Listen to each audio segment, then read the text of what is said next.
বিয়ের মণ্ডপে পাশাপাশি বসে পাত্রপাত্রী, বিয়েও প্রায় শেষ। তখনই ঘটল অবাক করা ঘটনা। হঠাৎই মারামারি শুরু করলেন হবু স্বামী স্ত্রী। মোবাইলবন্দি এই দৃশ্য ইতিমধ্যেই নেট মাধ্যমে ঝড় তুলেছে। ঠিক কী কারণে মারামারি শুরু করলেন এই বরকনে, বিস্তারিত থাকছে ডেস্ক রিপোর্টে। মিষ্টি খাওয়াকে কেন্দ্র করে বরকনের মধ্যে হয়ে গেল তুমুল মারামারি। বিস্তারিত ঘটনায় দেখা যায়, বিয়ের মণ্ডপে ঐতিহ্যবাহী বিয়ের পোশাক পরে বসে আছেন পাত্রপাত্রী। তাদের ঘিরে দাঁড়িয়ে পরিবার পরিজনেরা। বরণ করার পর পাত্রপাত্রীর একে অপরকে খাওয়ানোর পালা শুরু হতেই মুহূর্তেই বিবাদে জড়ায় বরকনে।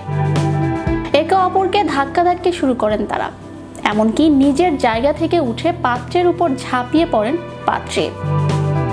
একে অপরকে হারাতে শুয়ে পড়েও মারপিট করতে থাকেন দুজনে। তারপরও তারা থামেননি। হবু স্বামী স্ত্রীর এই কাণ্ড দেখে হকচকিয়ে যান উপস্থিত সকলে। কেউ কেউ আবার হেসে লুটিয়ে পড়েন। তাদের থামাতে উদ্যত হন কয়েকজন। ভিডিওতে দেখা যায়, পাত্র এবং পাত্রী দুজনেই বিয়ের সাজে রয়েছেন। তাদের ঘিরে দাঁড়িয়ে রয়েছেন অনুষ্ঠানে নিমন্ত্রিত অতিথিরা। সামনের সারিতে রয়েছেন বর এবং কনে পক্ষের আত্মীয়রা। সকলের সামনে কনেকে মিষ্টি খাওয়াতে গিয়েছিলেন তরুণ, কিন্তু গম্ভীর মুখে কনে মিষ্টি গ্রহণ না করেই দাঁড়িয়ে থাকে। কয়েক সেকেন্ড অপেক্ষা করার পর পাত্রীর মুখে সেই মিষ্টি ছুঁড়ে দিলেন পাত্র। এই আচরণ দেখে রেগে আগুন হয়ে যান কনে। তিনিও পাত্রের মুখে মিষ্টি ছুঁড়ে মারেন। তারপরেই কনেকে সকলের সামনে মারধর করতে শুরু করেন তরুণ। পাত্রী মুখের সামনে হাত দিয়ে মার আটকানোর চেষ্টা করলেও লাভ হয়নি। তরুণের গায়ে জোরের সঙ্গে পেরে ওঠেনি পাত্রী। মার খেয়ে নিচে পড়ে যান তিনি।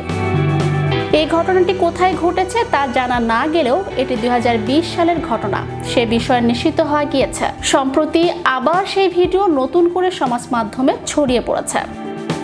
বিয়ের শুভক্ষণে পাত্রীকে মিষ্টিমুখ করাতে গিয়েছিলেন পাত্র, তবে তার মুখেও যে হাসির রেখা ছিল তা নয়। গম্ভীরভাবে পাত্রের মুখের সামনে মিষ্টি ধরে রেখেছিলেন তিনি, কিন্তু সেই মিষ্টি খাওয়ার জন্য ইচ্ছা প্রকাশ করেননি তরুণী। কয়েক সেকেন্ড পাত্রের মুখের সামনে মিষ্টি ধরে থাকার পর তা মুখে ছুঁড়ে মারেন পাত্র।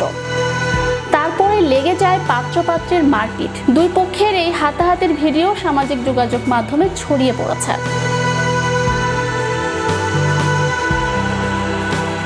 চ্যানেল ইউরোপ, বিনোদন ডেস্ক।